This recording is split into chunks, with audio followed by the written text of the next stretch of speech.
Story 1. The Monastery Press. How Monks Hid a Counterfeit Ring. In the quiet hills of Central Europe, not far from a river that wound its way toward the Black Sea, a monastery stood as it had for centuries. Its spires rose above the forest, its bells rang on the hour, and its library was known to scholars as a place of rare manuscripts. By all appearances, it was a house of devotion and study. But behind the smell of incense and the chanting of monks, another scent filled the cloistered air, the pungent ink of a printing press, running not for prayer books, but for counterfeit money. You might imagine a monastery as one of the least likely places to hide a criminal enterprise. Its walls were thick with history, its inhabitants sworn to poverty and truth. But history shows us again and again that crime often flourishes under the cover of what appears most pure. And in the early 20th century, this monastery became a center of one of the most peculiar forgery operations Europe had ever known. It began, as many crimes do, with desperation. Poverty and printing. The region was in economic decline. Wars had scarred its villages, and inflation eroded what little wealth remained in the pockets of farmers and traders. The monastery itself, though proud in history, was sinking into disrepair. Its roof leaked, its gardens no longer supplied enough to feed its brothers, and its library faced the slow decay of mold and neglect. The monks needed money not for riches, but for survival. It was then that one monk, Brother Anton, remembered the monastery's ancient press. Centuries earlier, monks had used it to produce scripture. It was a hand-cranked iron machine, gathering dust in the cellar. Anton, however, had another idea. He had once been a typesetter before joining the order. He knew paper, ink, and plates. He also knew, dangerously well, how easy it could be to mimic the crude banknotes that still circulated in the countryside. It started small. A few notes, printed clumsily, passed in nearby towns. No one looked closely at a farmer buying seed or a monk purchasing candles. The operation might have ended there, a desperate attempt to fill empty stomachs, but as history often reminds us, crime that succeeds once rarely stops. The expansion of a sin. Soon, Anton was joined by two other brothers with worldly experience. Brother Merk, once a bookbinder, and Brother Silas, who had worked in a paper mill before he found faith. Together, they realized that with the monastery's resources, they could run a proper counterfeiting operation. The press was cleaned and oiled. New plates were carved, copied painstakingly from real notes smuggled in from a nearby city. Paper was treated with secret recipes, dipped in solutions to mimic the texture of official stock. Ink was mixed late at night, its smell creeping through the stone halls like an unwelcome spirit. The abbot, old and nearly blind, asked no questions about why the brothers spent so much time in the cellar. He heard the press groaning in the night and assumed they were printing prayer leaflets. The truth remained buried in ink and secrecy. Circulation. The notes spread slowly at first. A handful of coins and bills changed hands in markets where no one could afford to be suspicious. Farmers accepted them. Shopkeepers counted them. Money flowed, and for the first time in years, the monastery had enough to eat, enough to repair its roof, enough to keep the library safe from rot. But then greed, or perhaps necessity, expanded the plan. Why stop at small markets?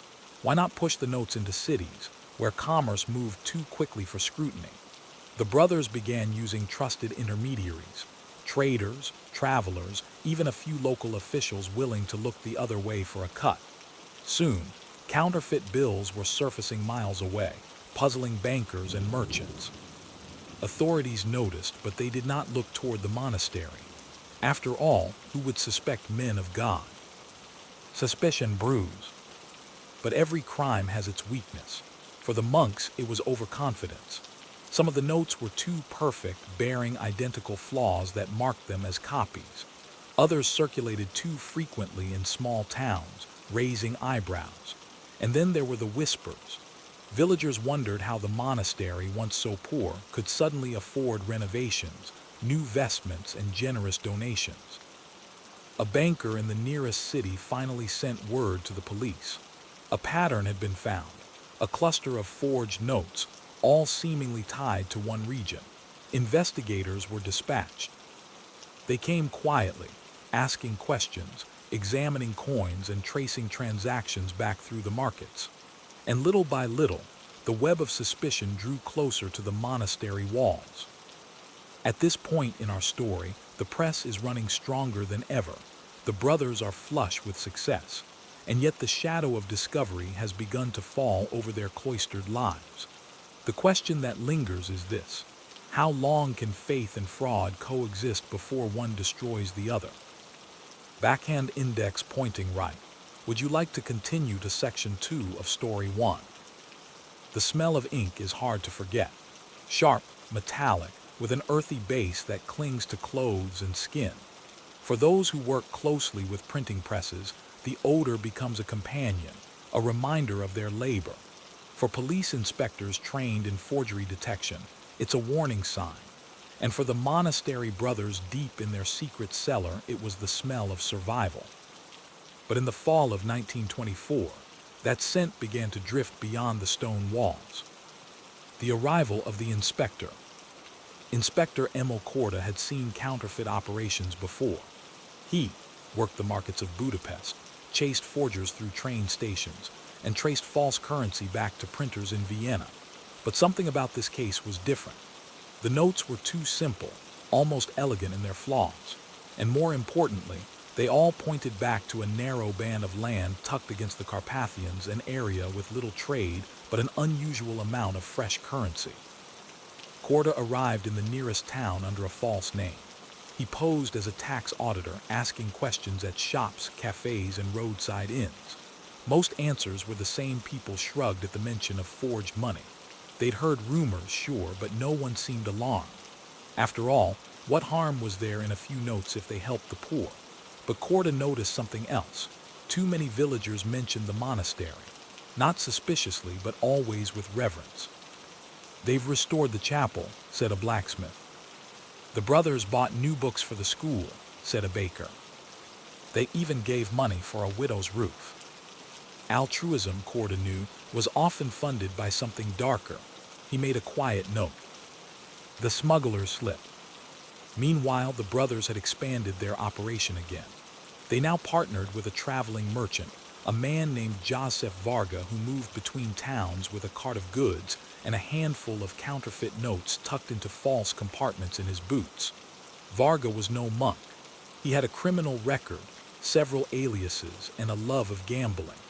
He was also their most reckless partner. In the winter of that year, Varga made a mistake. He tried to pass one of the monastery's notes in a city tavern known for laundering real currency. The bartender, suspicious of its texture, held onto the note and passed word to a local contact. Within 2 days, the forgery was in Inspector Korda's hands. The design was familiar. The ink was thick. But this time, Korda noticed something more: tiny flecks of gold in the margins. Decorative, almost accidental, like those used in illuminated manuscripts. That detail narrowed his list. Only monasteries or rare book printers used such materials. Korda's eyes turned toward the monastery. Inside the cloister. Within the monastery, things were tense. Brother Anton, the unofficial leader of the ring, had begun keeping records dangerous in any illegal operation. Merk argued against it. Silas worried that Varga was too unpredictable, but Anton insisted, "We must control what we've created." They printed by candlelight. They stored finished notes in hollowed-out stone blocks in the cellar. They even trained 2 younger monks in the basics of press operation, framing it as historical preservation. It was no longer a temporary crime. It was a system. But systems attract attention. And now, for the first time, someone from the outside was watching. Inspector Korda requested a visit. He claimed to be a historian, interested in the monastery's library. The abbot, blind and trusting, agreed. On a gray morning, Korda arrived in a black coat, notebook in hand, and polite curiosity on his face. He was shown old Bibles, wax-sealed letters, and a Gutenberg replica gifted by a nobleman. But what interested him most was the faint vibration beneath the chapel floor, barely perceptible, but rhythmic. A press, he thought, running right now. He said nothing, but as he passed through the scriptorium, he caught a scent in the air. Ink, fresh, the wrong kind. A coin toss. Not long after, Corda returned to the village with a plan. He would not raid the monastery, too risky, too political. Instead, he would trap their smuggler. Varga was already on a watch list, but Corda needed to catch him in the act. He arranged for an undercover agent to pose as a buyer in a neighboring town, someone needing a large sum of untraceable currency. Varga, greedy and confident, agreed to meet. He showed up with a satchel full of forged bills and a story about an old printing friend up in the hills. He never made it back to the monastery. Varga was arrested, interrogated, and isolated. He denied everything at first, but the pressure mounted. A cold cell, promises of leniency, and finally, the worst threat of all, abandonment by his partners. Varga broke. He gave them the name, the Monastery of St. Ulrich. He described the press, the cellar, the monks, even Anton. Inspector Corda prepared the warrant. The raid. On a frostbitten morning in early 1925, a small group of police officers ascended the path toward St. Ulrich. They wore plain clothes and carried hidden weapons. Corda walked ahead, heart thudding, knowing this could either ruin his career or make it. The abbot greeted them warmly. Corda presented the warrant. The abbot trembled. He had no idea what was happening. The other monks gathered in confusion as officers began to search the grounds. Down in the cellar behind a locked iron door, they found it, the press. Still warm, ink on the rollers, plates beside it. Bundles of half-finished notes stacked in crates marked old hymnals.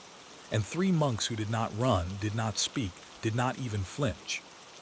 Anton, Merk, and Silas stood side by side.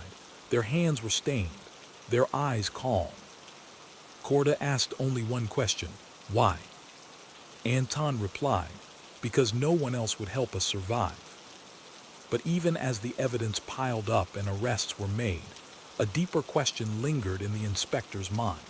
If this monastery could hide such a scheme for years, how many others, under cover of silence and sacred walls, might be doing the same? The cellar was cold. Damp stone walls, slick with condensation, surrounded the ancient press that had once served to spread the word of God and, more recently, the works of deception. The monks stood quietly as officers cataloged every detail: tools for plate etching, inks in glass jars, paper treated with gelatin, even a book of record-keeping, a ledger that listed how many notes were printed, which towns they were sent to, and which agents, like Varga, helped them spread. It was, in the inspector's words, a criminal enterprise as organized as any gang, but with far more discipline. The arrests. Brother Anton, Brother Merk, and Brother Silas were arrested immediately. The abbot, though devastated, was not charged. Authorities concluded that his blindness, both literal and metaphorical, had kept him unaware. The rest of the monastery's inhabitants were shocked. Most truly had no idea what had been happening beneath their feet. The 3 monks were taken to the city, escorted through narrow streets lined with stunned villagers. Some wept. Others whispered. A few looked away, unable to reconcile the image of holy men with the reality of criminal behavior. But there were also those who defended them. Locals who had benefited from the monastery's recent generosity: a repaired schoolhouse, a well dug in the next village, free bread on feast days. These weren't typical criminals, people said. They didn't steal. They created money. They helped. Yet the law does not usually differentiate intent when it comes to forgery. The trial begins. The trial of the Monastery 3, as the newspapers called them, began in late spring. The courtroom was packed. Press from across the region filled the back rows. Sketch artists captured Anton's calm expression, Merk's stooped frame, Silas's nervous twitch. The prosecution laid out its case. Over 18,000 forged notes, most in denominations under 50 crowns. An operation that lasted nearly 3 years. Evidence of distribution networks across 5 towns. A press in constant use, never for religious text.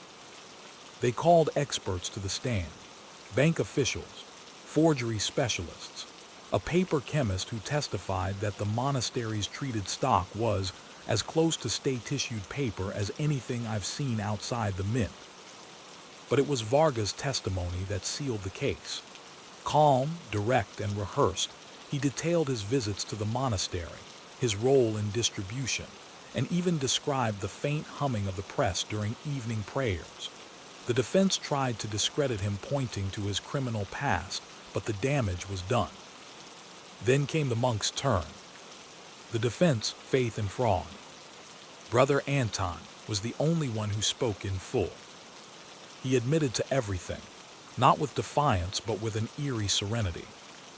We were hungry, he said. Our roof was collapsing, the fields were dry, and when we asked for help no one came, not the bishop, not the town, not the government, only silence. He continued.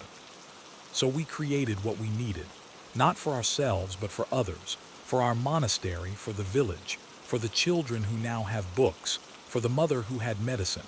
Was it a crime? Yes. But was it theft? No, we did not take, we gave. There was a pause in the courtroom, then a murmur.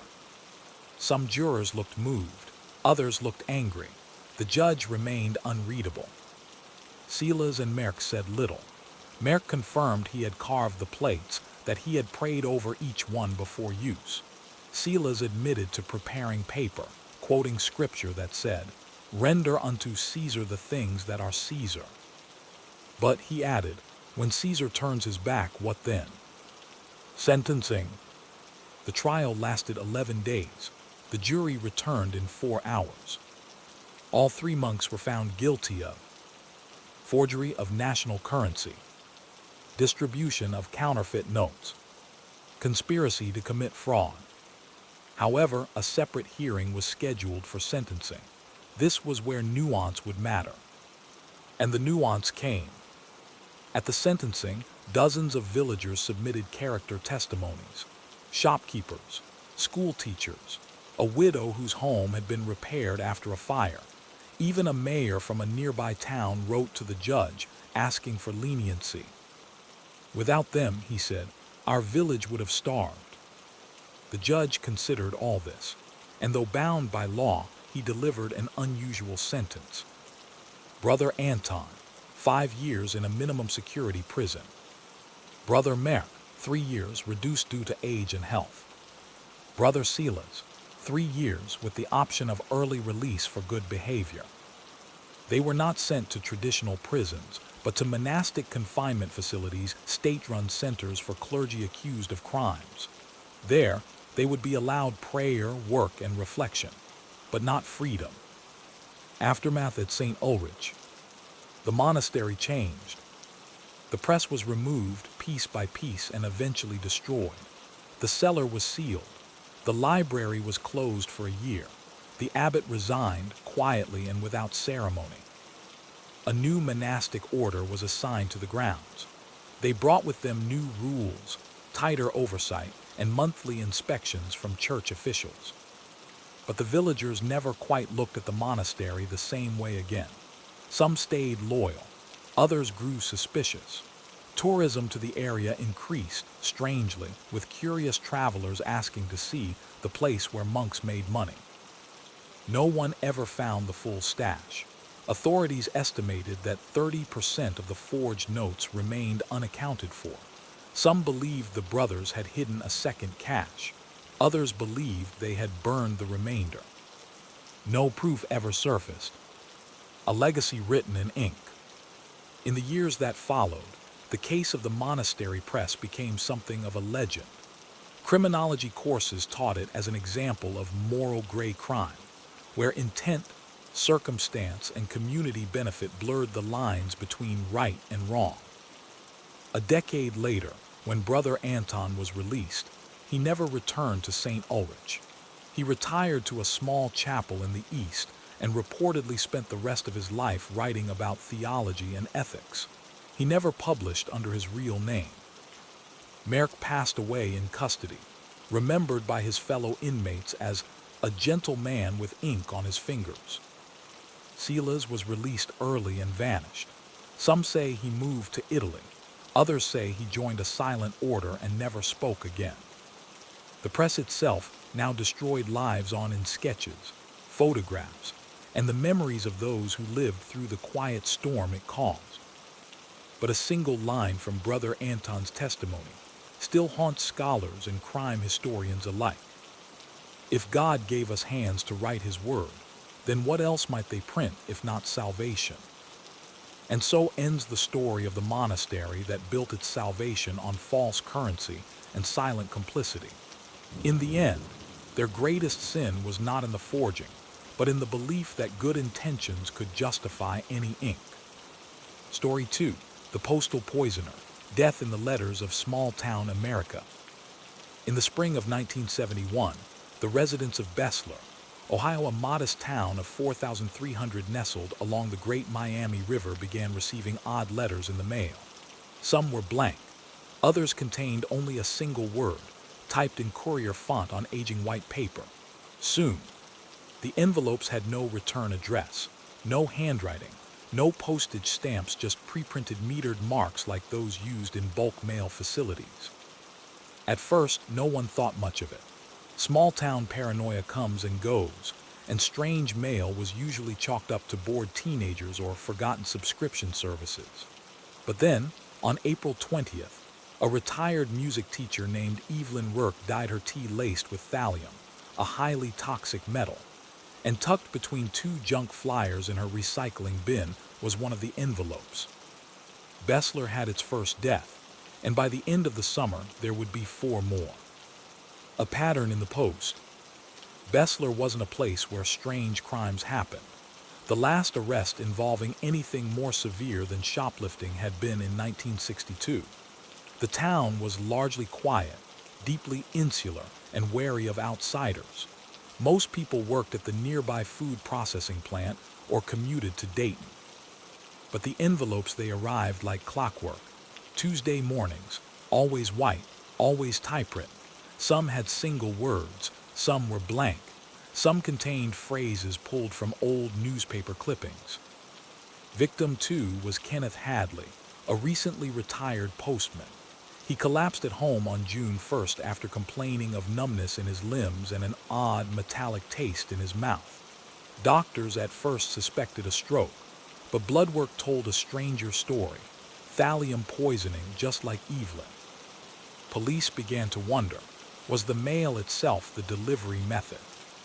The media dubbed the case the postal poisoner, and while authorities tried to stay tight-lipped, rumors flew through the town like ash on the wind. A killer's timeline. As investigators compiled the data, a pattern emerged. Each of the 5 victims, all elderly, all longtime residents, received one of the envelopes within 48 hours of becoming ill. 2 died within a week. 1 survived long enough to offer a statement to police, though she never regained full consciousness. Her name was Jeanette Mao, age 83.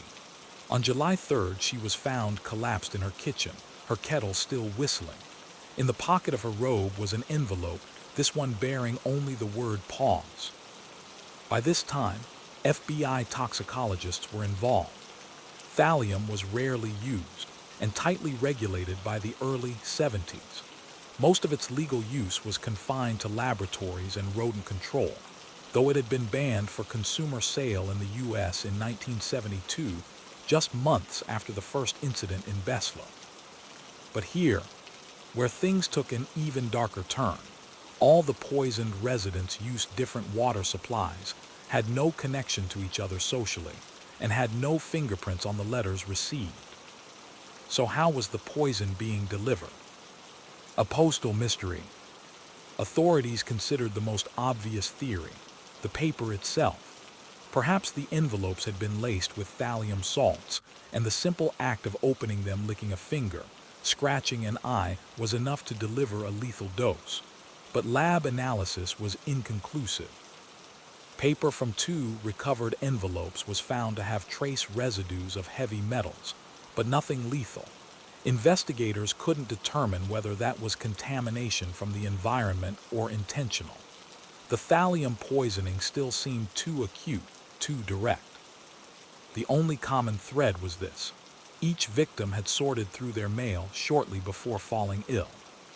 So police pivoted again. Maybe the envelopes weren't poisoned but served as a marker, a signal to someone watching, this one. In other words, someone may have used the U.S. mail system as a tracking system for murder. The one who lived. The most promising lead came not from a victim but from a survivor, Elaine Carter, age 67, who had also received one of the typewritten envelopes, this time with the word, "Remember." But unlike the others, she didn't fall ill. She reported the envelope to police before opening it, saying it made the hairs on the back of her neck stand up. The letter was clean, no poison, no residue, but she was placed under protective watch anyway. 2 days later, a man was spotted loitering behind her property line at 3:00 a.m. When confronted by officers, he fled into the trees. A search turned up nothing. But a muddy footprint size 11 and a cigarette butt were found near her garden gate. It was the closest the investigation had come to a suspect. The letters stopped. Then, as suddenly as it started, the letters stopped arriving. No more envelopes, no more poisonings, no explanation. The fifth and final victim, Alfred Brock, a former school janitor, died on August 15th. After that, nothing. No suspects, no arrests. Elaine Carter never received a second letter. The FBI's Behavioral Analysis Unit stepped in and proposed a profile. Likely a man, aged 40-60. Intelligent, possibly with chemical training. Deep resentment toward perceived community figures. May have once worked in logistics, transportation, or the postal service. But even with this outline, no one matched the profile convincingly enough for a warrant. The people of Besler were left with more questions than answers. And so, as the fall of 1971 set in, the mail once again became ordinary. Flyers, bills, catalogs, but beneath every flap of the envelope there lingered the same unspoken question. What if one letter, one blank sheet of paper could mean your end? In the months following the final poisoning, the FBI officially scaled back its presence in Besler. The task force, originally composed of toxicologists, postal inspectors, and field agents, was reduced to a single liaison assigned to check in with the local sheriff's office once per month. The case was not closed, but it was quiet. Yet behind closed doors, a handful of investigators refused to let it go. To them, the killer wasn't finished, he was simply waiting. Revisiting the letters. Agent Joanna Leclerc, a postal crimes specialist with the Bureau, requested permission to reopen the original evidence boxes in early 1972. She wasn't satisfied with the theory that the paper held the poison, nor did she believe the envelopes were just symbolic warnings. She thought the envelopes had layers of communication, and she was convinced they hadn't been fully understood. What caught her attention most were the phrases used in the envelopes. Soon, pause, remember, you left, from one not previously reported to media. Bloom, all typed in uppercase, all centered on the page, all folded twice, as though intended to mimic a billing statement or formal notice. Leclerc noticed the font was consistent across all recovered samples. Courier 10, the default on IBM Selectric typewriters. She began compiling a list of local Selectric owners, a tedious process that involved checking school records, business receipts, and service logs from nearby office supply vendors. A repair technician recalled replacing a typeball in a machine matching that style about a year before the killings began. The customer, a woman named Marie Kessler, retired high school librarian. Leclerc paid her a visit. The librarian and her son. Marie Kessler lived on the edge of town in a modest white house with blue shutters. When Leclerc knocked on her door, she was greeted by the soft smell of paper, dust, and roses. Marie, frail and bird-like, welcomed her in, seemingly unbothered by the presence of federal law enforcement. Marie did indeed own a Selectric. She showed it proudly, claiming she used it to write letters to the editor and keep her poetry tidy. But the machine, as Leclerc quickly observed, was far too clean-oiled, covered, nearly untouched. Then Marie mentioned something curious. Her son, Gerald, had used the machine quite a bit before he moved out in late 1971. Gerald Kessler, 42, was an unmarried man who lived alone above a former bait shop outside of town. He'd briefly worked for a freight and parcel company that handled overflow USPS deliveries during the holidays. He'd also studied chemistry at a junior college but dropped out after a year. And according to Marie, Gerald didn't trust the postal service and often referred to the mail as a game board for fools. Agent Leclerc began to wonder if she'd found her man. A quiet life, a dangerous one. Leclerc secured a warrant and searched Gerald's apartment. There, among the decaying tax forms and yellowing newspapers, she found a rusted tackle box containing a small vial of thallium sulfate, still labeled from a pre-banned supply. Stacks of old newspapers with certain obituaries underlined. A torn notebook with typed phrases, taped inside phrases matching those from the envelopes. A partial mailing list that included 4 of the 5 known victims, addresses.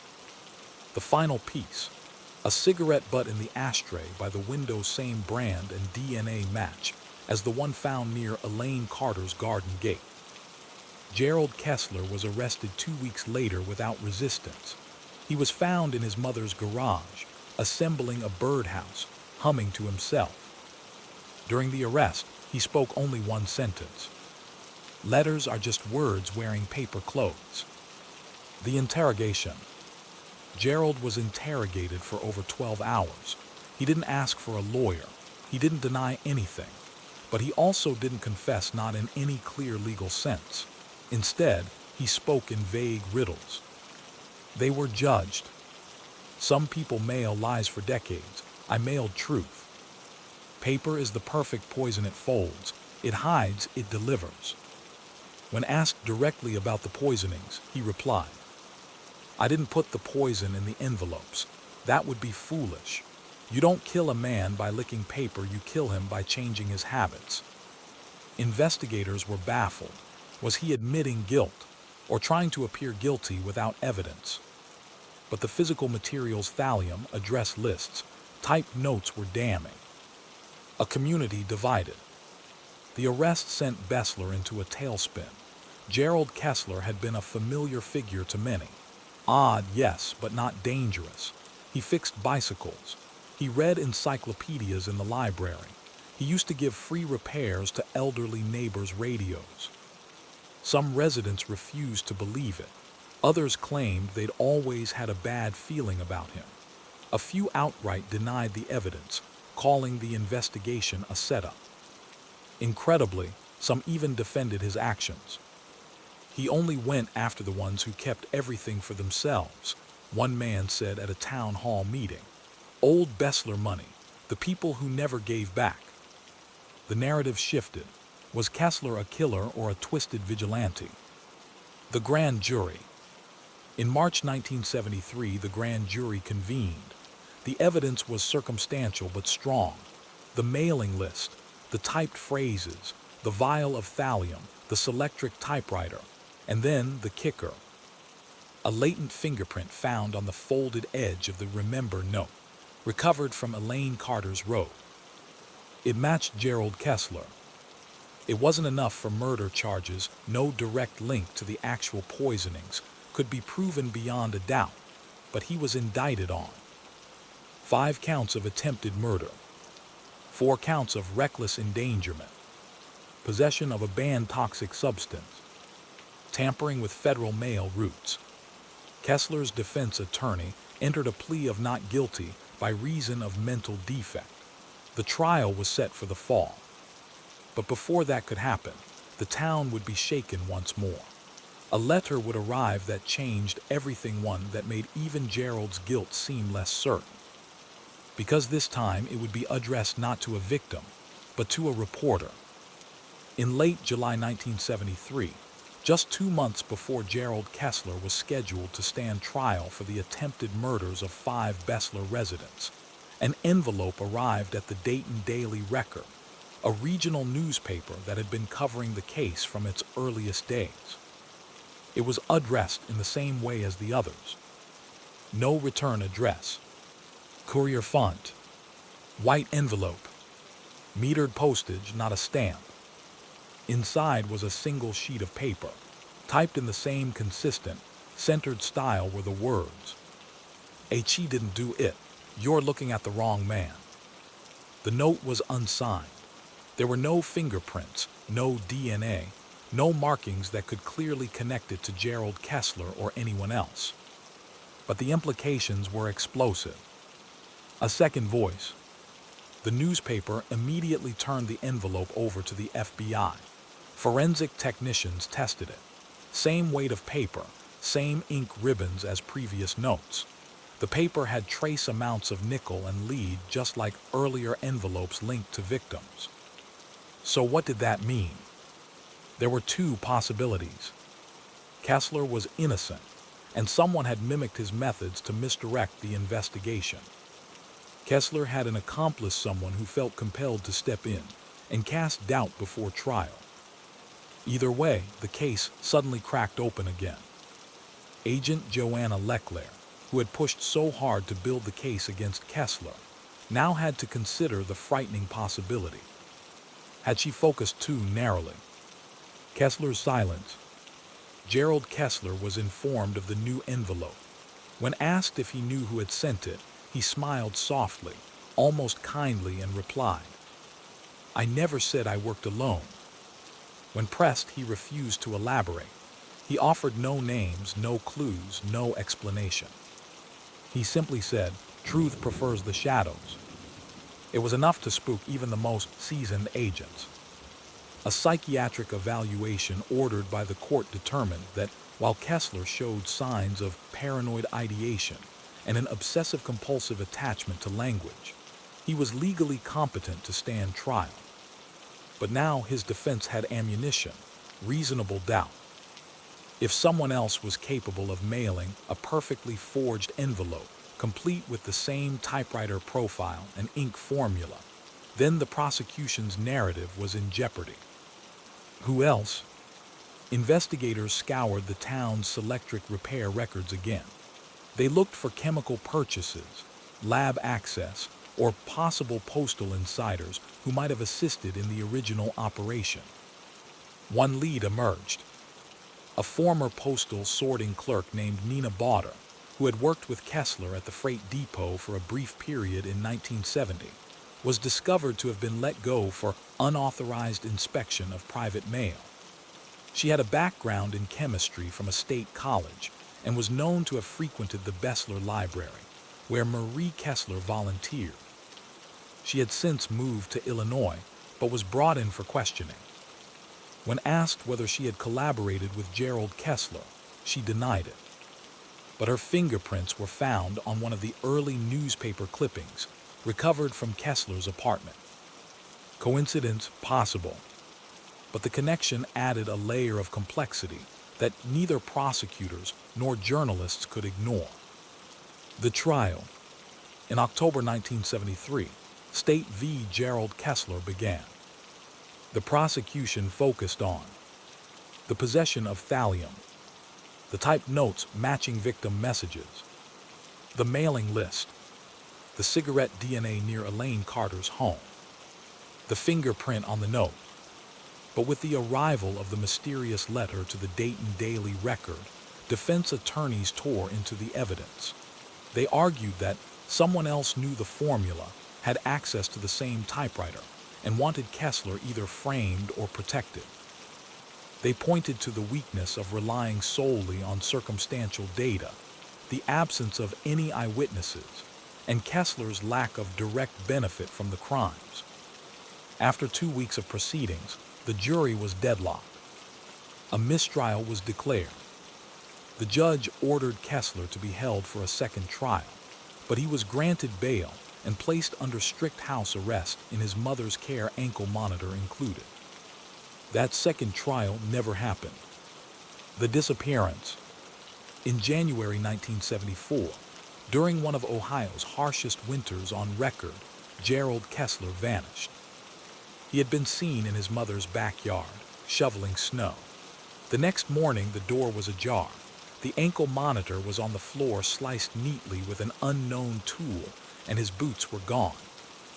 Police found no tracks, no signs of forced entry, no vehicle impressions in the drive.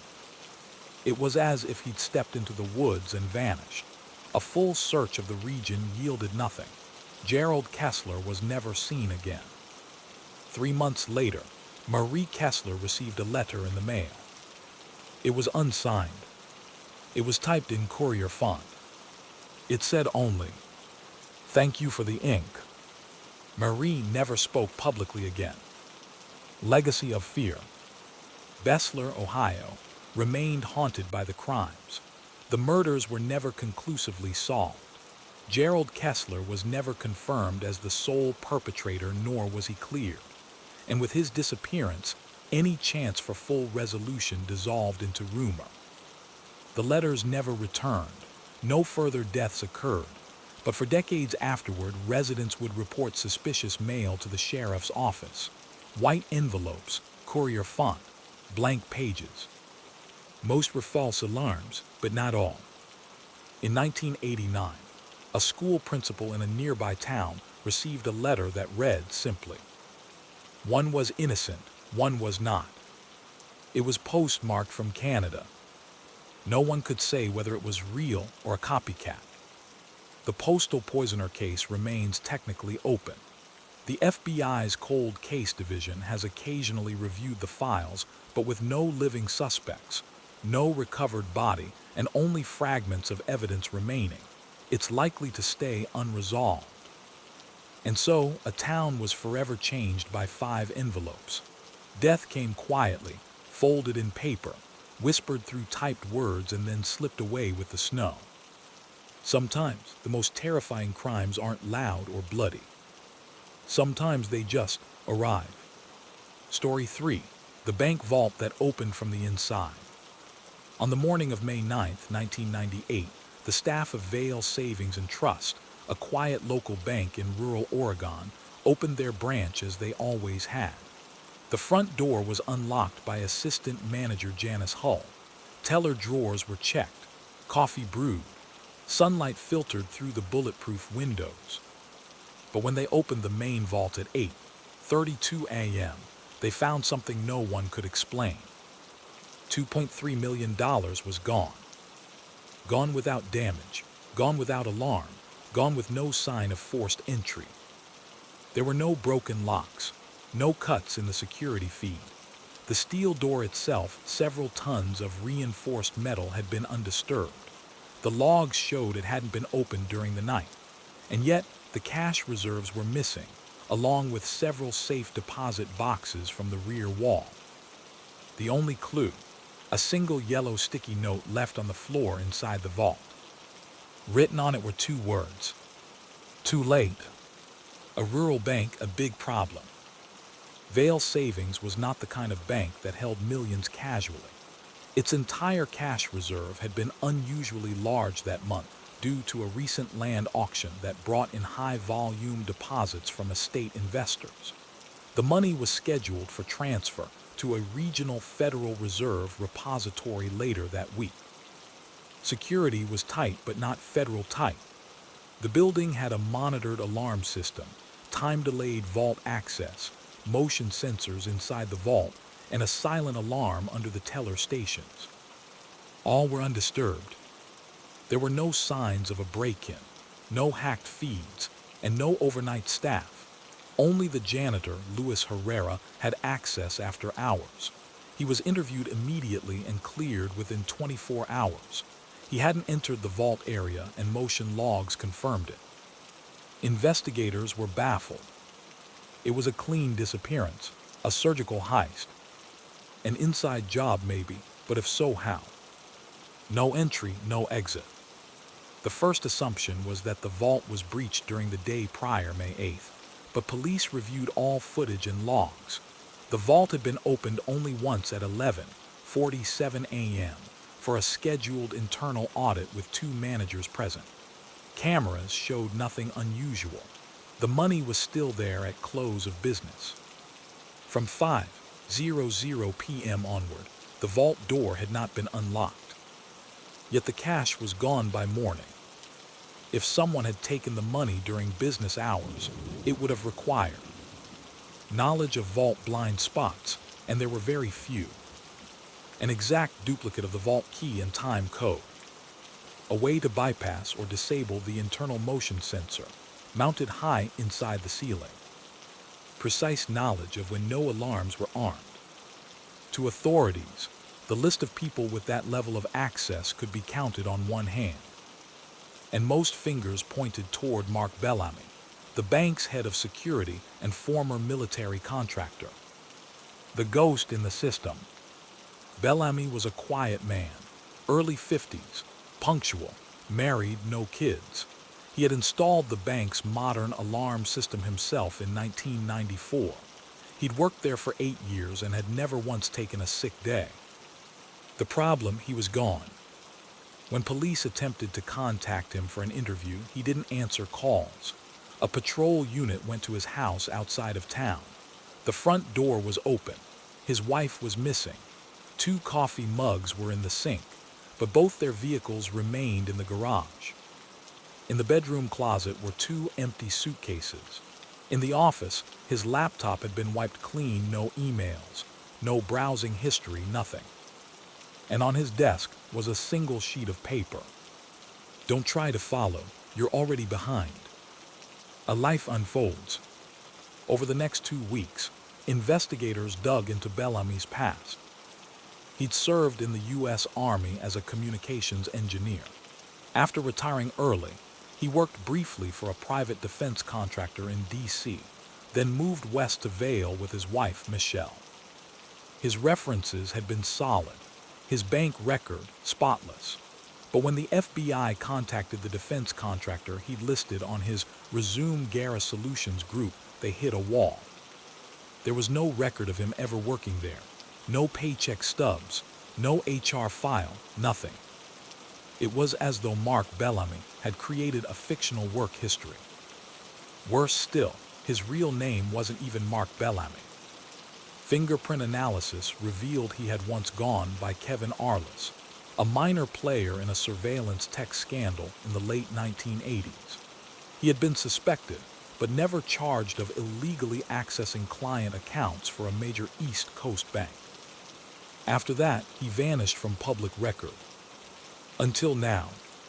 How the vault was beaten. As agents reviewed Bellamy's original security design, they noticed something chilling.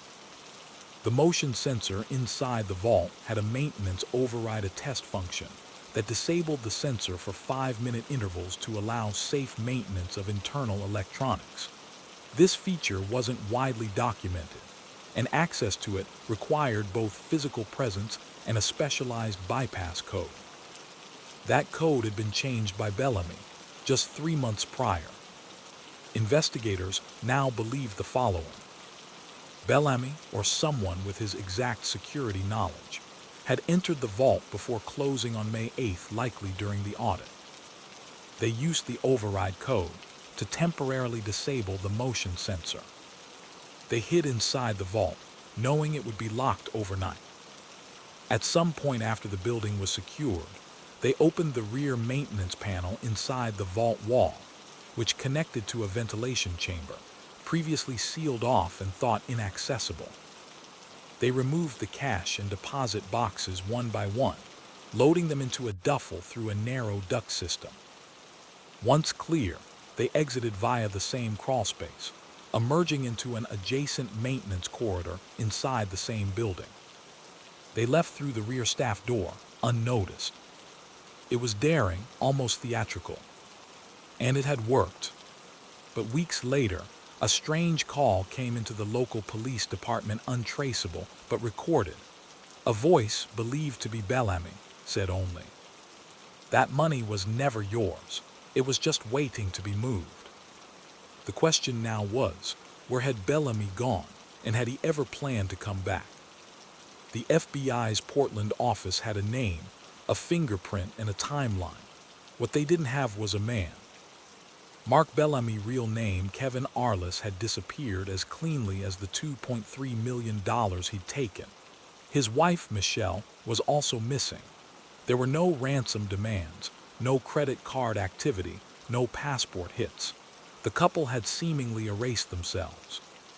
But a man doesn't vanish without leaving a trace, and the Bureau began hunting for his shadow, because where there's a shadow, there's light. The flight plan that was. The first clue came from the Redmond Municipal Airport, about 60 miles from Vail. 3 days before the heist, Bellamy had rented a hangar. He claimed to be restoring a vintage Cessna and needed temporary space. He paid in cash, using a forged pilot's license under the name Henry Lambert. The airport manager remembered him clearly: tall, quiet, professional, wore gloves when working, polite but off. But the plane, it never existed. Investigators opened the hangar to find a few crates, a tarp, and nothing else. Inside the crates, climbing gear, industrial rope, 2 burner phones, a modified radio scanner set to local police and emergency frequencies, a metal case with foam padding, just large enough to carry bundles of cash. The theory was now clear.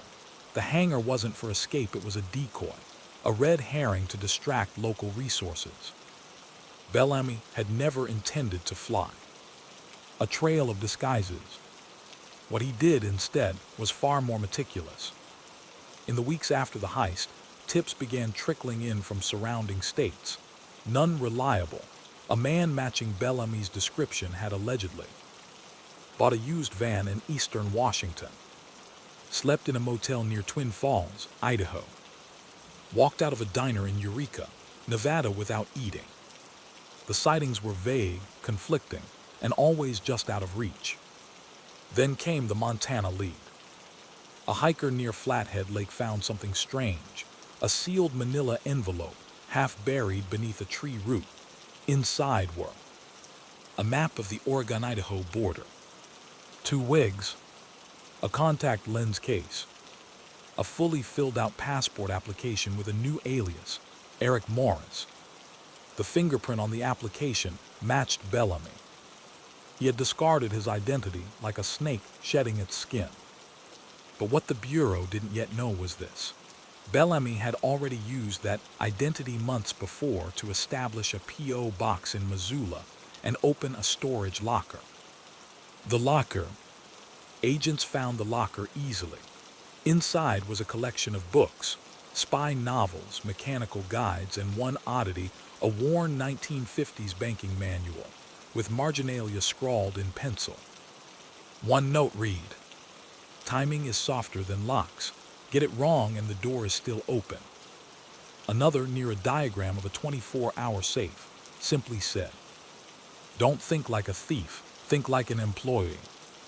But most notable was what wasn't in the locker: the money. Not a single bill.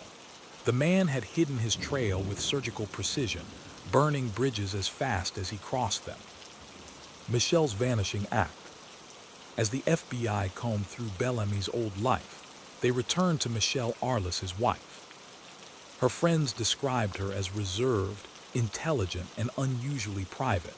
She never talked about Mark's work. She kept a gardening journal but had no social life. Investigators wondered, was she a hostage or a partner? Then came a break, a call from a florist in Billings, Montana. A woman had ordered white lilies for delivery to a church that doesn't advertise. She paid in cash and wore sunglasses inside. When asked for a name, she hesitated, then said, "Miss Ivy." Miss Ivy had been Michelle's childhood nickname. Surveillance footage confirmed the match. She was alive, and she was nowhere near Vail. But that florist report came weeks after the initial heist, suggesting Michelle was no hostage. She was operating independently, or at least willingly. And then came the most chilling revelation.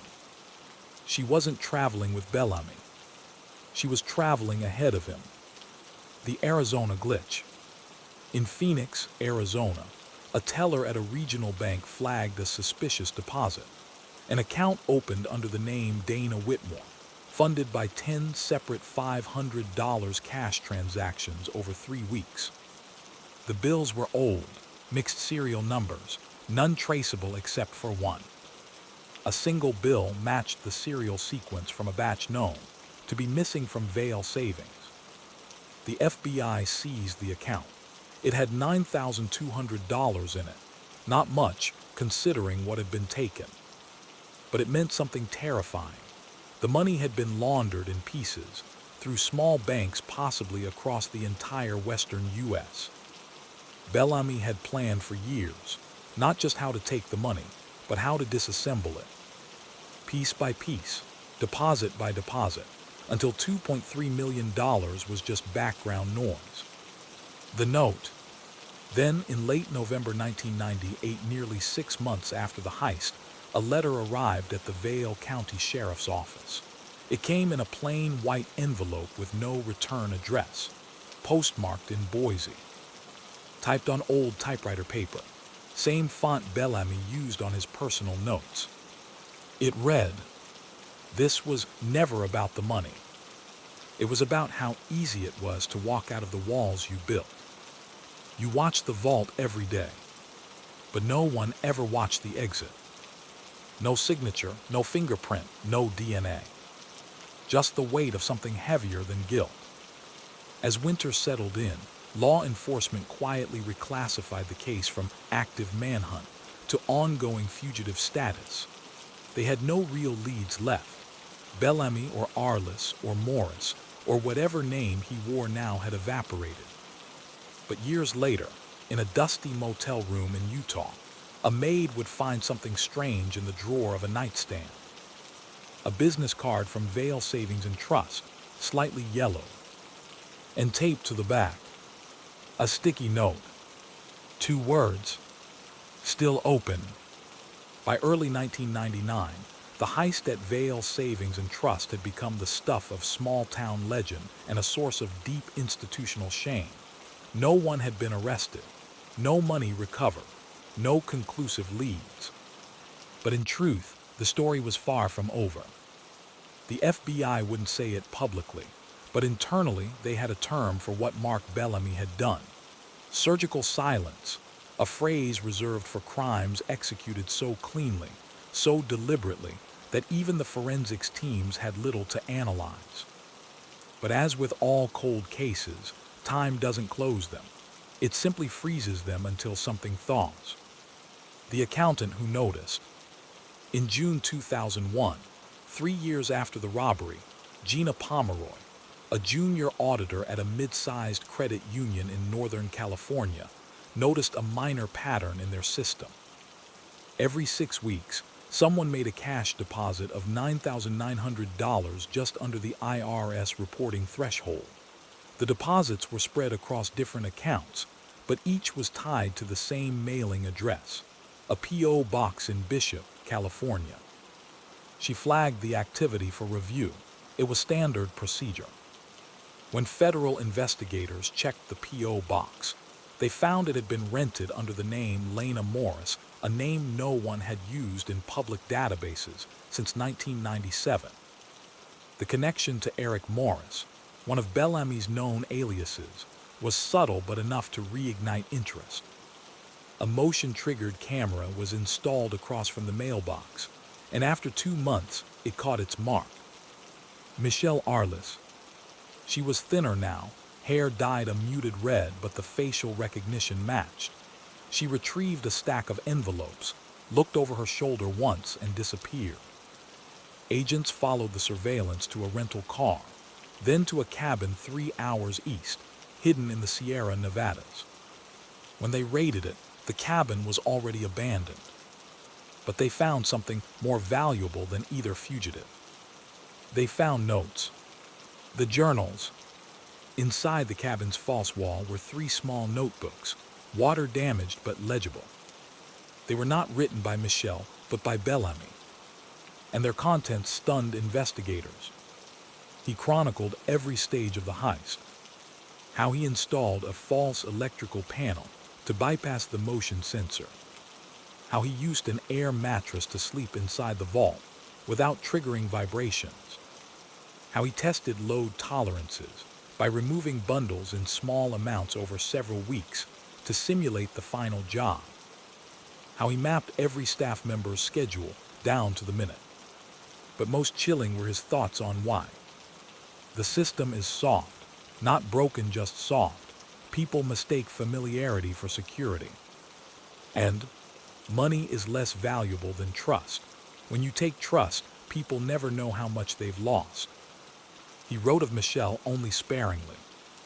She worries I'll be gone when she wakes up. She doesn't realize I already left years ago. She's better at hiding than I am, but she still wants to go back. I think that'll be her undoing. The final clue. In the back of the final notebook was a sketched map, hand-drawn, no street names, but one landmark stood out, an abandoned feed store marked with an X. It was located in a town 40 minutes from the original bank, long shuttered, now a ruin of broken glass and dry rock. Agents descended. In the crawlspace, they found a locked steel case covered in plastic sheeting. Inside, $86,400 in tightly wrapped, decade-old bills, a Vail Savings Bank badge, a laminated photo of Bellamy and Michelle from the late 90s, both smiling. And one more note. I always said the vault was too easy. The trick wasn't getting out. It was convincing everyone that I did. The theory splits. Some agents now believed a radical new possibility. Bellamy never stole the full $2.3 million. In his notes, there were references to a phantom withdrawal, a theory that a portion of the missing funds had already been misappropriated months earlier by another party within the bank, and that Bellamy had used the final heist to make it look like he took it all. In other words, he took a slice, then made it look like he'd taken the entire cake, letting the real embezzler off the hook by drawing attention to himself. Investigators reopened financial audits and found discrepancies in digital transfer logs between January and March of 1998. And one name kept surfacing: Janice Hull, the assistant manager who had opened the vault the morning the theft was discovered. When questioned again in 2002, Hull admitted under pressure to authorizing multiple irregular after-hours transfers. During that time claimed she was following orders from Bellamy. But there was no documentation, no direct proof. And she lawyered up fast. Hull was never charged, but she quietly resigned and moved out of state within 6 months. The case's narrative had shattered. Was Bellamy the sole thief? Was Michelle a hostage or co-architect? Did Bellamy vanish, or was he eliminated by someone else? Was Janice Hull laundering money under Bellamy's protection, or behind his back? The questions multiplied, but answers only faded. A lingering echo. In 2007, nearly a decade after the heist, a man was detained in the Philippines with a forged passport under the name David Lamont. He bore a slight resemblance to Bellamy, but his fingerprints didn't match. He said nothing, smiled once, then lawyered up. He vanished into the local justice system before U.S. extradition could be processed. Michelle Arliss has never been found. Vail Savings and Trust closed its doors in 2004, eventually absorbed by a larger regional bank. The building was sold to a developer, then abandoned during the 2008 recession. But on the day the demolition crew came to tear it down, they found something wedged into a crack in the vault door. A business card, old, crinkled. The name printed on it, Mark Bellamy, Security Director, Vail Savings and Trust. and written on the back in faded blue ink, "I was never inside. You just left the door open." Case status: Mark Bellamy, aka Kevin Arliss, fugitive presumed alive. Michelle Arliss, missing. Funds recovered: $86,400 of $2.3 million. Case status: unsolved. Sometimes, the cleanest crimes are not the ones without clues. They're the ones with too many, scattered like broken glass meant not to be found, but to cut anyone who looks too closely. Story 4. The traveling dentist who left a trail of fraud. It began with a single phone call to the Indiana State Dental Board in the summer of 2006. A woman named Marla Dorsey, a 38-year-old single mother from LaPorte, Indiana, claimed she had undergone a root canal at a temporary dental clinic set up at a church health fair. The pain had returned worse than before. Her new dentist was shocked. The work done inside her mouth, he said, was not only incomplete, it was botched in a way no licensed dentist would ever allow. The trouble was, she didn't remember the man's full name, just a first name, Dr. Pete, and a calming voice. He wore no ID badge. He had operated out of a folding chair in a portable trailer. She paid him in cash. And by the time investigators looked into it, there was no record of any Dr. Pete ever being licensed to practice in Indiana. Marla's case wasn't unique. Over the next 8 months, a growing number of reports surfaced across Illinois, Indiana, Kentucky, and Ohio, all with similar details.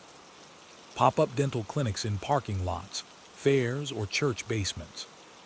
A calm, professional man calling himself Dr. Pete or Dr. Thomas. Low cost or free services advertised on bulletin boards and local radio. No trace of credentials. And in many cases, patients left worse than they came. A man was traveling through the Midwest, performing dental procedures under false identities, and no one could seem to stop him. The itinerant smile. The first solid description came from a pastor in Bowling Green, Kentucky, who had hosted a free dental outreach event in October 2006. The man, introduced as Dr. Peter Lane, had offered to volunteer through a charitable medical network. He brought his own tools, sterilization packs, and even a fold-out dental chair. He worked for 2 days straight, mostly doing cleanings and fillings. The community loved him. But when follow-up appointments were scheduled through the contact info he provided, no one ever responded. A check with the Kentucky Board of Dentistry turned up no license under that name or any variation of it. The pastor reported it, reluctantly. The address Dr. Lane had listed on his volunteer paperwork, a vacant lot in Toledo, Ohio. It became clear someone was posing as a dentist, moving from town to town, blending into health fairs, mobile clinics, and low-income events. He never stayed longer than a weekend. He never took insurance. He always wore a surgical mask and latex gloves. He brought his own autoclave for sterilizing instruments. And he always left before anyone could trace him. The procedures. Several of the reported procedures included extractions done with improper anesthesia, root canals that were never completed, temporary fillings using expired dental cement, X-rays taken with unshielded equipment, orthodontic advice that contradicted licensed follow-ups. Victims began reporting issues ranging from infected roots to nerve damage to fractured molars. When agents from the Department of Health and Human Services began digging, they discovered that some of the tools he used had been purchased using a stolen medical supplier account registered in Cincinnati.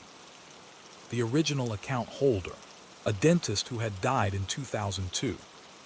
This suggested the man not only practiced without a license, but used dead doctors' identities to obtain medical-grade tools. He wasn't just a fake dentist. He was a confidence man, working under multiple stolen identities. The real break. The first hard lead came from a grainy surveillance camera at a community center in Muncie, Indiana.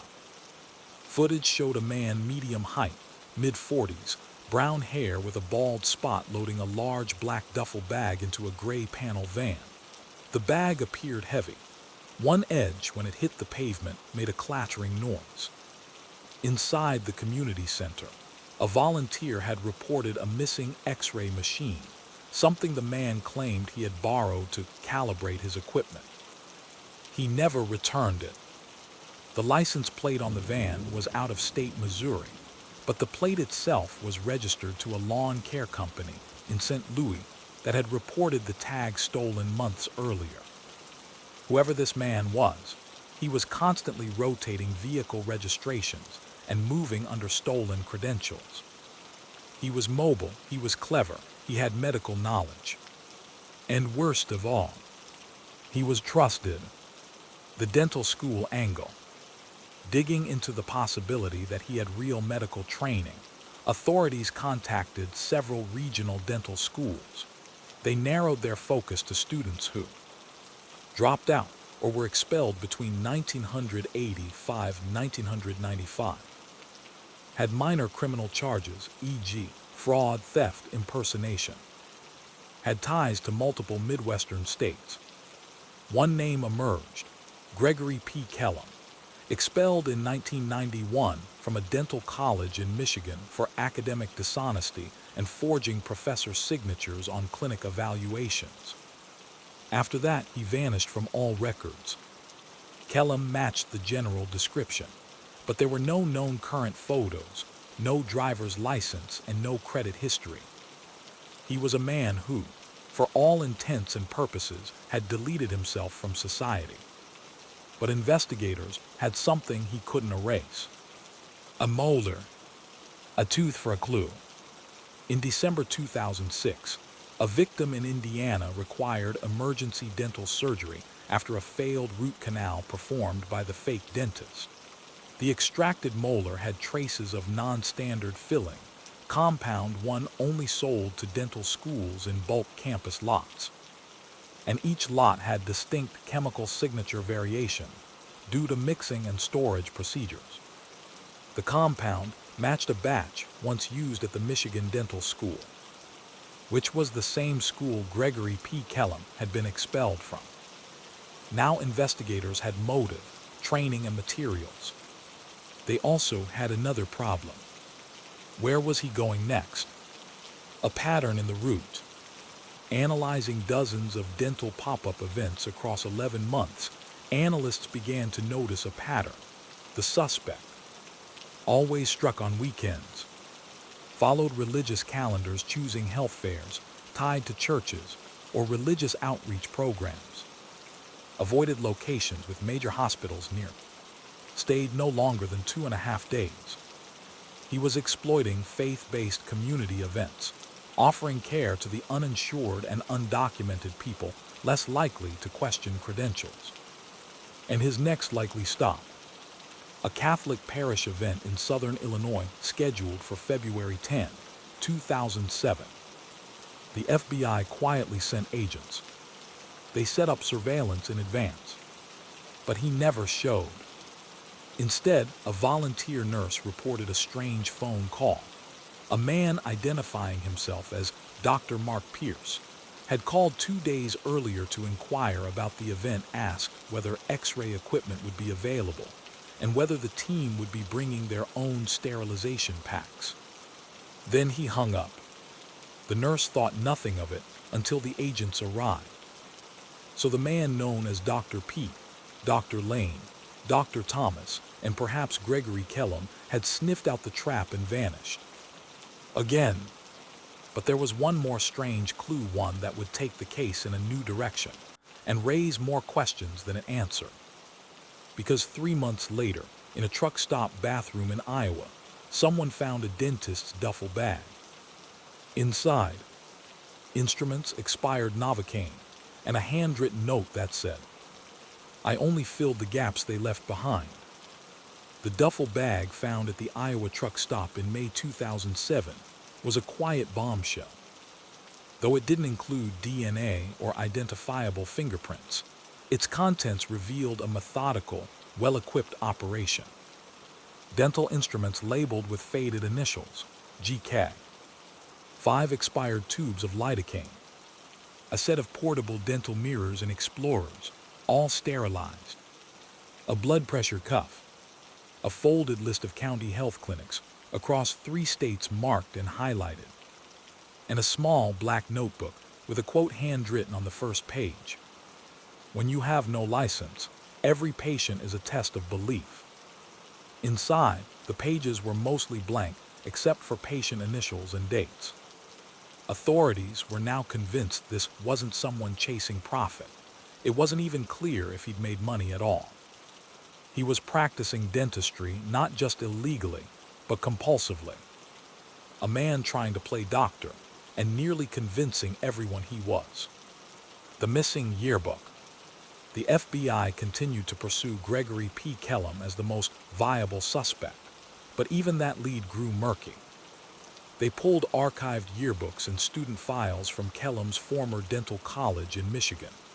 Oddly, Kellum's photograph was missing from the 1989, 1990, and 1991 class composites. The registrar's records confirmed his enrollment, but no photo ID remained in the archives. Had he requested them removed post-expulsion? Or had he never wanted to be remembered? The only photo agents found was a group shot from a student barbecue, where a man partially obscured by a grill was labeled GK. He had a narrow face, slightly receded hairline, and unusually upright posture. But no match was found in any government ID databases. By now, he had lived for over 15 years off-grid, using borrowed or constructed identities. The body that was. In July 2007, hope for resolution spiked, then crashed. A man's body was found in a wooded area outside Bloomington, Indiana. He had a surgical mask in his pocket, expired dental floss samples, no ID. He matched the age range, the posture, the height. But the dental records didn't match Kellum's file. And the body had been deceased for over 6 months before the Iowa duffel bag was found. Another dead end. Or perhaps a decoy-planted body, dressed with tools to further obscure the trail. Investigators were divided. The evidence was thin. The man's death was ruled inconclusive. But one thing was clear, it wasn't over. A new technique. In October 2007, a young woman named Jessie Alvarez visited a mobile medical unit at a church parking lot outside Lexington, Kentucky. She was 23, uninsured, and seeking a dental checkup before her wedding. She described a man with soft hands, a white coat, no badge, a mild cologne that smelled like cough syrup. He cleaned her teeth, said everything looked fine, asked if she had trouble grinding her molars. Then he recommended an unusual mouthguard design, one only found in university dental research programs. When Jessie told her cousin, an actual dental assistant, about the visit, the cousin grew alarmed. That mouthguard design hadn't yet hit the commercial market. How did this man know about it? Jessie called the church. The dental unit had packed up that afternoon and left. No forwarding contact. No equipment borrowed from local hospitals. Gone. Again. And now authorities had a new concern.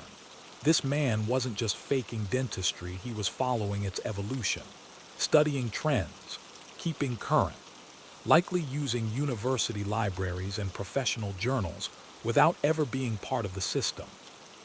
He wasn't a dropout pretending to be a dentist. He was a dentist who never stopped being one, even after being expelled. The pharmacist lead. Breakthrough came from an unlikely source. In early 2008, a pharmacist in southern Ohio flagged a suspicious order for dental anesthetic. The buyer claimed to represent a traveling dental ministry, paid in cash, left a P.O. box return address in Indiana. The pharmacist's gut told him something was off. He reported it. DEA agents traced the P.O. box. Cameras were set up. 2 weeks later, a man arrived to check it. He was clean-cut, late 40s, and walked with the trademark upright posture. But by the time agents converged on the location, he was already gone. Inside the box, agents found a single item: an unopened letter addressed to Dr. George K. It was a thank you card sent by a family from Louisville. They had met him at a pop-up health fair and wanted to express their gratitude for helping with their son's painful molar extraction. Inside, the boy had drawn a picture: a smiling man with a white coat and a gold tooth. At the bottom, the boy had written, "Dr. K is better than the real ones." The ethical divide. By now, a strange divide had grown inside law enforcement and the media. Some investigators and many victims sympathized with the man. He was, by most accounts, professional, gentle, and calm. His equipment was real. He offered services to those who had no alternatives. Yes, it was illegal. Yes, it was dangerous. But intent mattered. Others weren't so forgiving. He left injuries. He vanished before accountability. He exploited trust. He operated without insurance, oversight, or consequence. A federal prosecutor involved with the case said, "If one patient had died from infection, this wouldn't be a quirky story. It would be negligent homicide." The suspect was now wanted in 4 states, and the FBI had officially listed him as a fugitive medical impersonator, one of the few such listings ever issued. Then came the letter.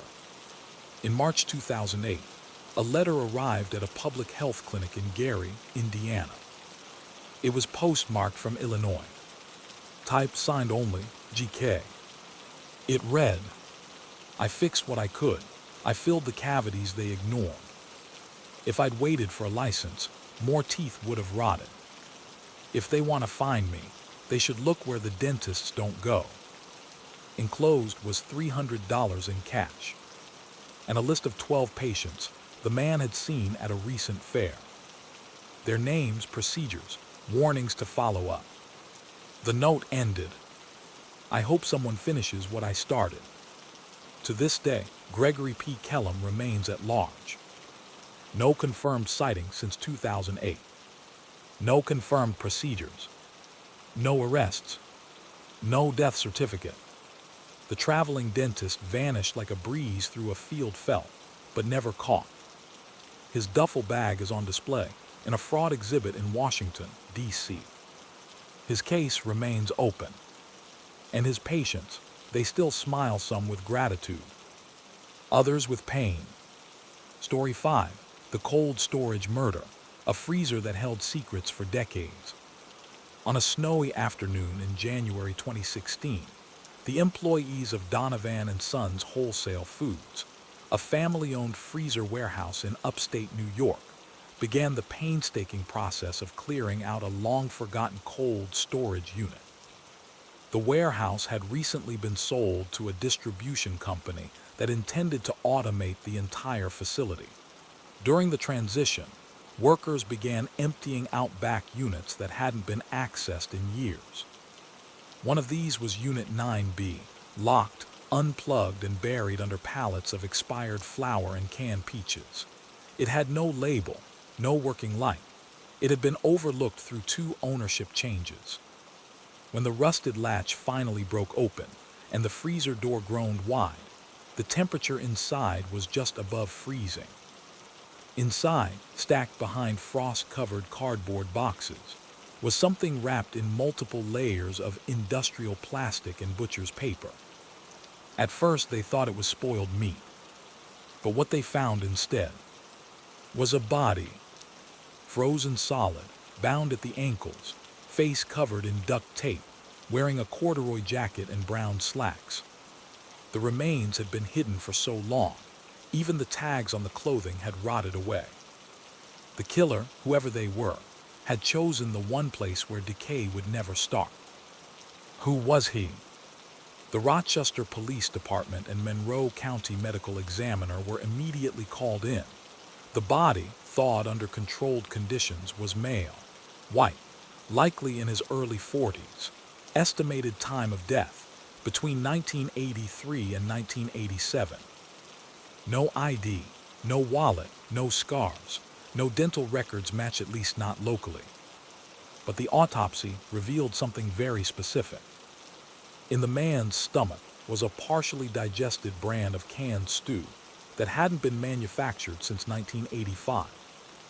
Also in his coat pocket, a parking token from a defunct downtown lot that had closed in 1986.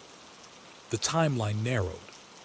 The man had likely died and been frozen between late 1985 and early 1987. And here, what baffled investigators. There was no record of a missing person in Rochester matching his description during that time. He hadn't been missed. The warehouse timeline. The original owners of Donovan and Sons had kept limited paper records prior to 1990. Most storage logs were discarded, and staff turnover was high. But archived city business permits showed that Unit 9B had once been leased short-term, specifically in 1986 for specialty perishable goods storage. The leaseholder, a now-defunct company called Lakefront Imports. When investigators tracked down the listed agent on file, they hit another wall.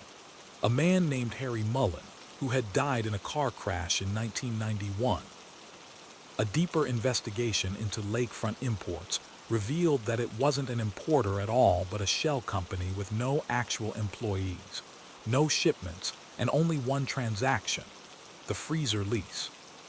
It had been created in early 1986 and dissolved quietly less than a year later. The theory took shape.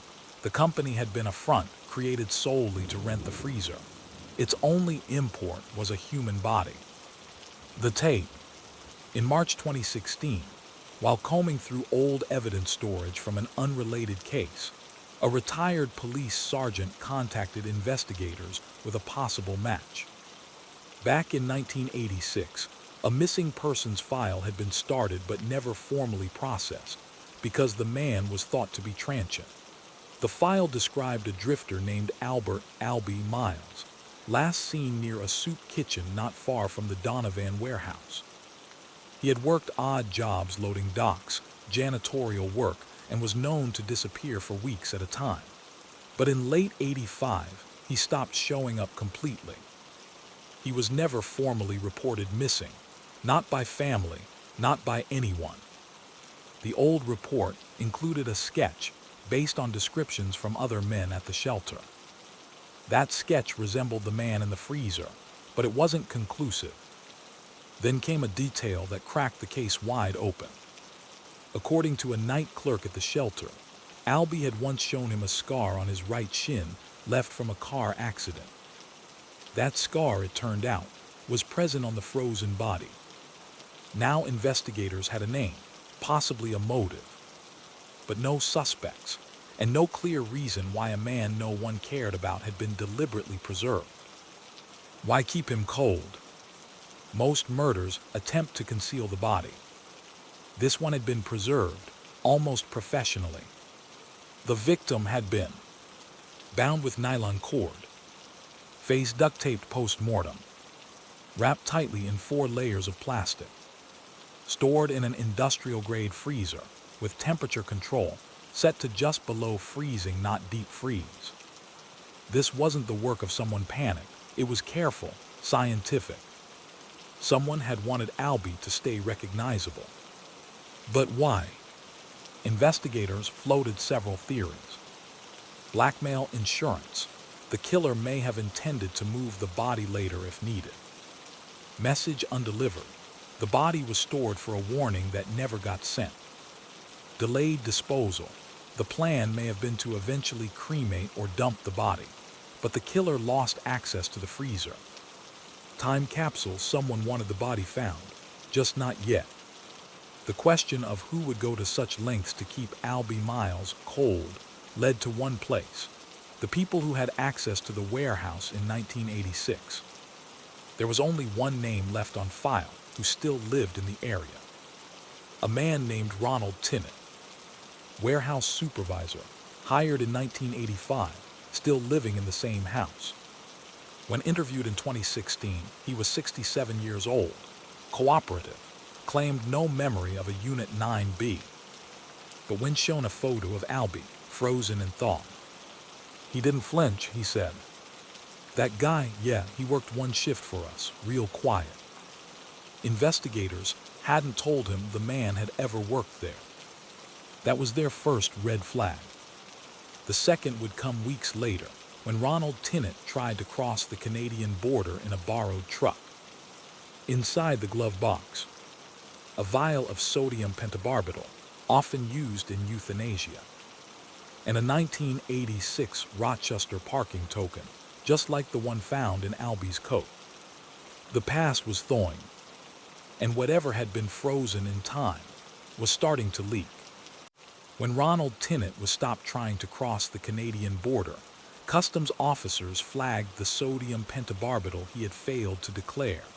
He told them it was for his dog, though he had no veterinary credentials and no animal with him. The vial was seized. So was the truck a borrowed 2007 Ford belonging to his nephew. Inside was a second red flag, a faded manila envelope marked Wills, 1986 in pencil.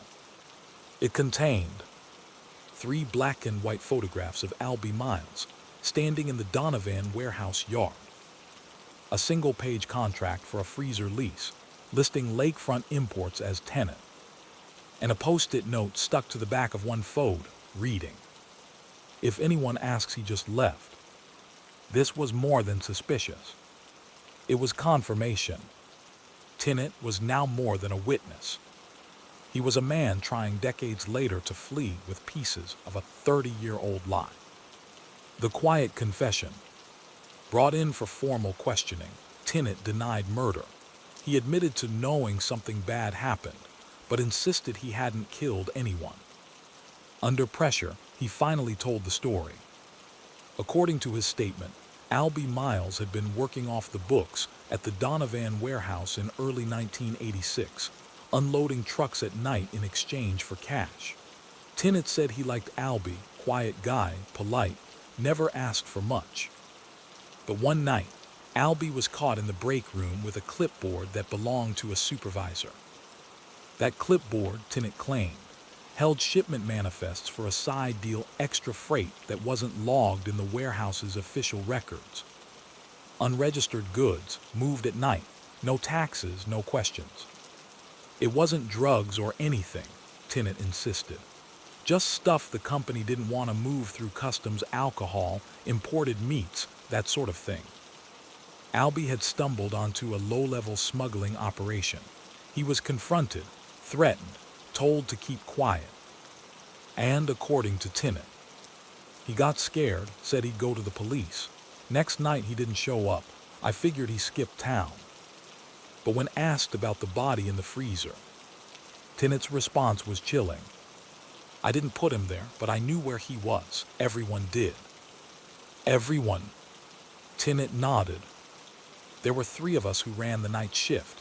Me, Ray Doyle, and Jonas Teal. They're both gone now. Investigators dug into the names. Ray Doyle had died in 1998 stroke. Jonas Teal had been reported missing in 1994, never found.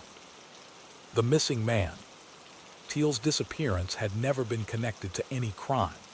He was a seasonal worker, in and out of jobs, and lived mostly in rented rooms.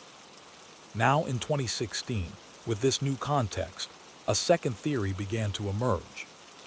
What if Albie hadn't been the only casualty of the freezer? What if Teal, who worked nights with Tinnett, had also known too much?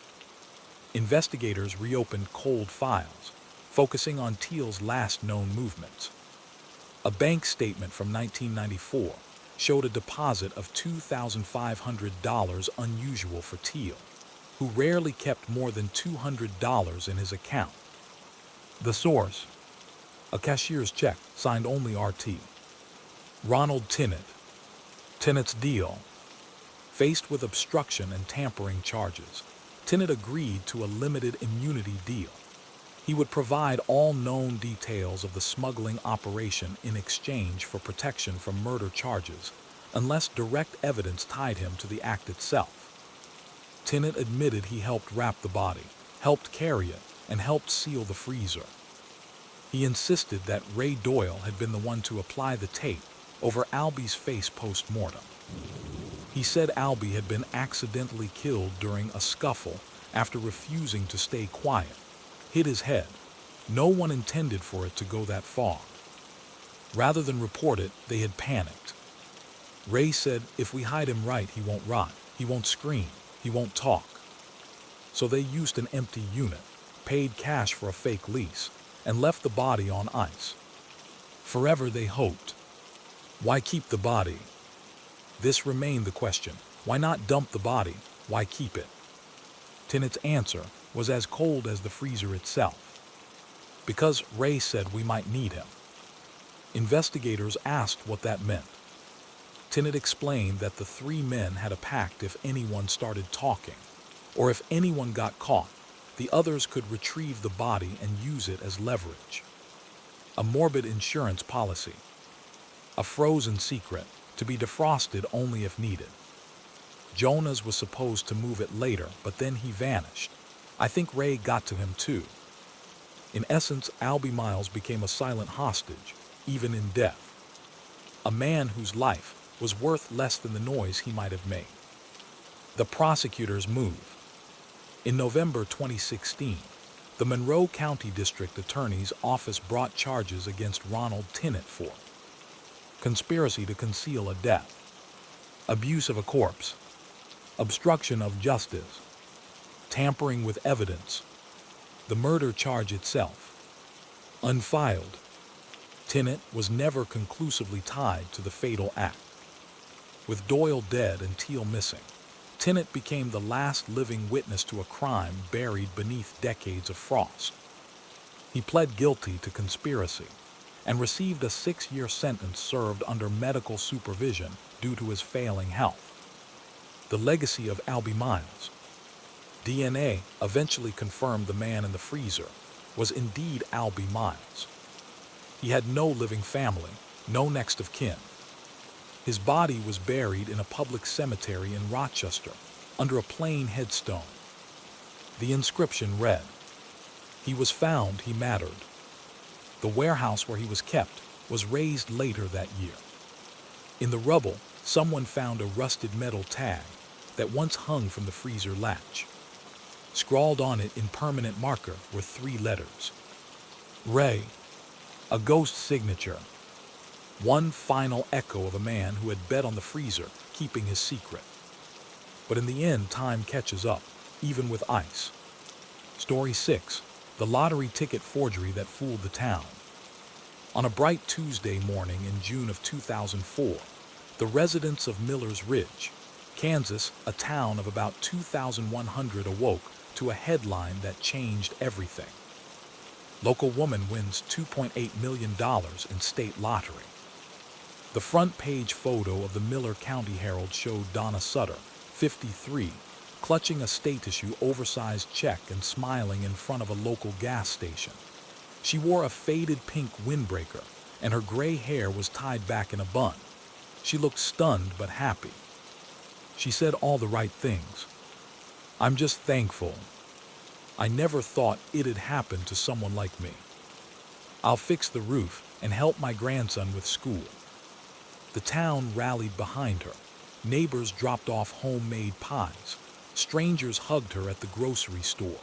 The mayor declared it Donna Sutter Day. But 2 weeks later, a quiet memo from the Kansas Lottery Commission arrived at the Miller County Sheriff's Office. It read, "Possible forgery and prize claim submitted June 7. Urgent review requested." Donna's check was never cashed. And suddenly, her luck wasn't luck at all. The claim. Donna had purchased the ticket, she claimed, from a quickie gas mart just outside of town known for selling scratchers and printout tickets from a Kansas state terminal. The ticket in question was a 5-number quick pick from a draw held on June 5, 2004. Donna said she didn't even remember the numbers when she bought them, just that they felt like a birthday.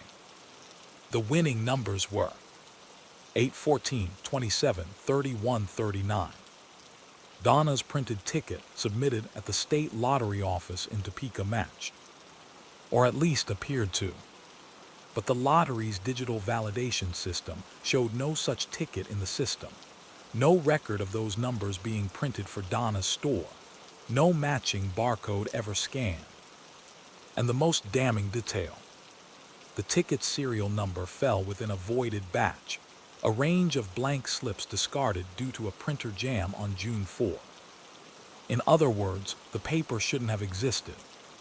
But it did. The store. Investigators went to the Quickie Gas Mart. The manager, Ron Davison, was cooperative. He remembered Donna buying a ticket that week, maybe multiple. But when shown the winning ticket, he frowned. "That paper, that's not what comes out of our machine. It's too stiff. Ours is glossier." Sure enough, a side-by-side comparison showed subtle differences. The ink tone was slightly off. The QR code was misaligned by 2. The paper stock had a different sheen under UV light. The ticket looked real, scanned like a real one, but it wasn't real. The Kansas Lottery Commission was now certain. Donna Sutter's winning ticket was a forgery. But what they didn't understand yet was how she pulled it off, or why she looked as surprised as everyone else. Donna's past. Donna Sutter had lived in Miller's Ridge her entire life. She'd been a teacher's aide, a lunchroom cashier, and worked part-time at the local library. She wasn't wealthy, but she wasn't desperate either. She had no criminal record, paid her taxes, owned a modest ranch-style home on the east edge of town. But there was one detail that stood out. Donna had once been married to Raymond Sutter, a former offset printing technician at a now-closed ticket manufacturing company in Wichita. The same company that, in the 1990s, had briefly printed lottery ticket stock for the state. Raymond and Donna had divorced in 1993. No children, no known contacts since. Raymond had died in 2002. But during the divorce, Donna had been awarded one of Raymond's storage units, a unit no one ever bothered to inspect. The unit. With Donna now under investigation for attempted fraud, agents executed a search warrant for her property and for the old storage unit, which she had continued paying for quarterly.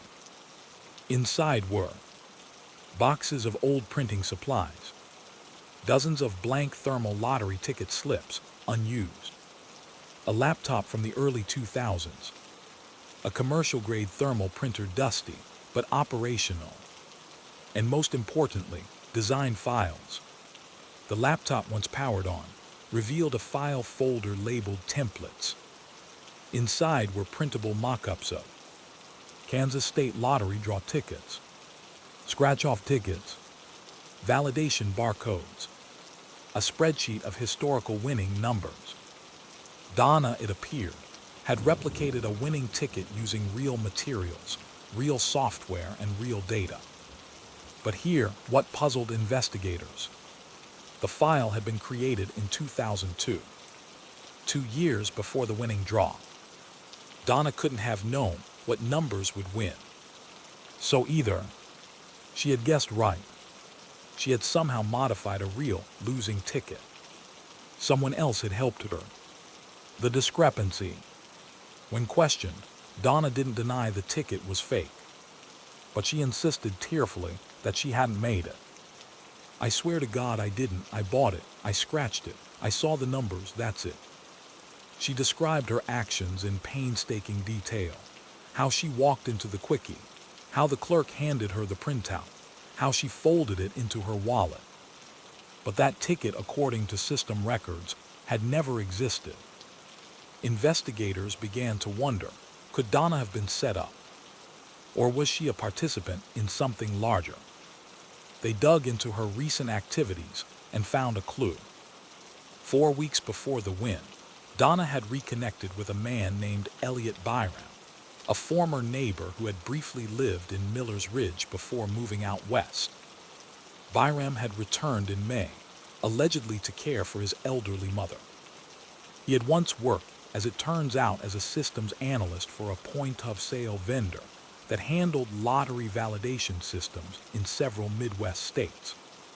His company had once partnered with, yes, the same firm that printed Raymond Sutter's lottery stock. Byram left town one day after Donna claimed her win. And his mother, she didn't exist. The house he listed as her address was abandoned.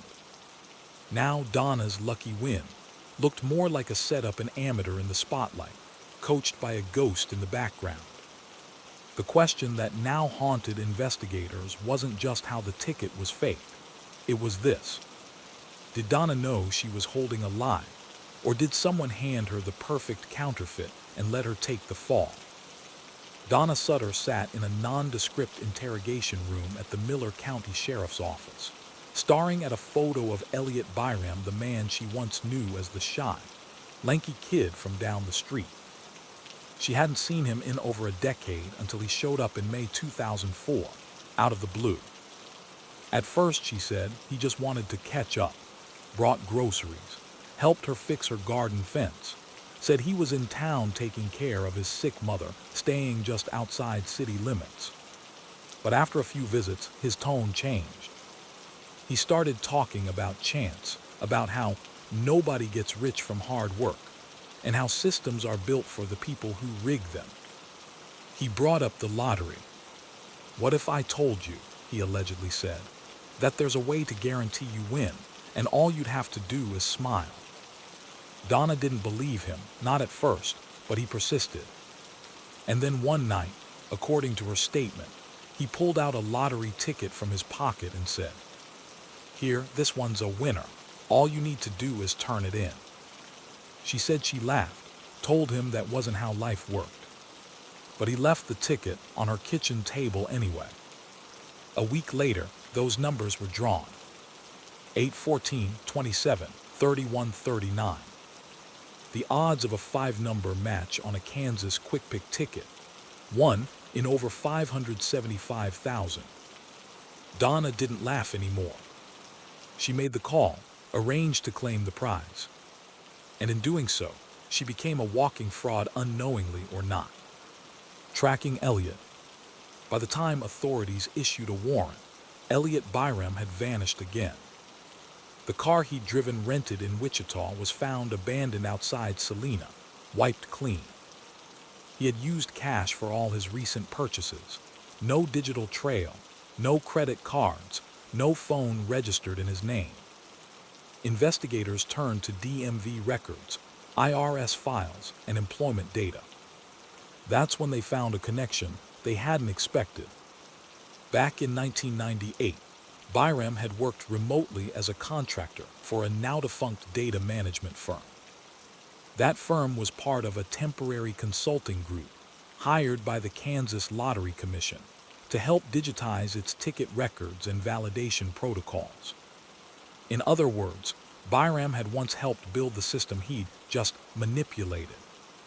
And worse, he may have known how to bypass its validation entirely. The forgery itself. Forensic techs examined the counterfeit ticket more closely. Here, what they found. The QR code on the back was real but slightly outdated. It followed a format phased out in 2002. The validation number was a composite. It pulled digits from 3 legitimate tickets, none of which matched the draw date. The barcode font was identical to those used by the official printer from 1999 to 2001. In short, the forgery wasn't a generic fake. It was built from real parts, like a Frankenstein puzzle.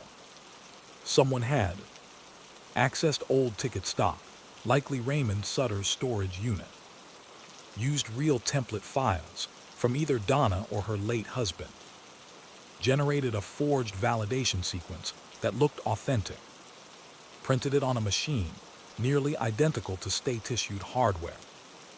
It was, in essence, a legacy exploit, a ticket that no longer matched today's digital system, but mimicked it convincingly enough to fool a quick inspection. The Kansas Lottery Commission only caught the fraud because of post-claim auditing a routine database check run a week after each prize over $1 million. Had the prize been smaller, or the audit skipped the ticket may have slipped through. And Donna. She might have been walking away with millions. Donna's truth. Faced with the evidence, Donna continued to deny any active role in the forgery. She admitted she should have been suspicious, that the timing was too perfect, that Byram's demeanor was off, but she maintained she never asked questions and never participated in the creation of the fake ticket. Legally, that distinction mattered. Prosecutors charged her with attempted fraudulent claim of a state prize, possession of forged state-issued materials, misrepresentation to a government agency. But they did not pursue conspiracy to defraud, citing insufficient proof of intent. Donna eventually took a plea deal, a suspended sentence, and 2 years of probation, along with a fine of $8,000. She lost her job at the library. She moved to a neighboring town. She never saw Elliot Byram again. The system's flaw. The case exposed vulnerabilities in how lottery systems stored and validated historical ticket data. In particular, tickets printed before 2003 used static validation formats. Barcode sequences could be predicted using old header keys. Forgers with knowledge of printer calibration patterns could recreate near-exact replicas. Following the incident, the Kansas Lottery Commission recalled and destroyed all unused legacy ticket stock, updated validation software to flag pattern anomalies, implemented cross-state auditing for large wins. In a rare public statement, the Commission admitted, "The security of our system is only as strong as its oldest component." Aftermath. Donna Sutter faded from public life. She declined interviews. The house she once owned was sold to cover legal fees. But the town of Miller's Ridge remembered. Some neighbors still brought her casseroles. Others called her a fraud. A few insisted she had no idea what she was holding. But everyone agreed on one thing. Elliot Byram had vanished with all the answers. To this day, he's never been found. Interpol issued a person of interest bulletin in 2006, suspecting he may have fled the country using a forged passport. One unconfirmed sighting placed him in Nova Scotia, another in Sicily. But the trail went cold. In the end, it was a forgery so good that even the person holding it believed it was real. And for one brief week, an entire town did too.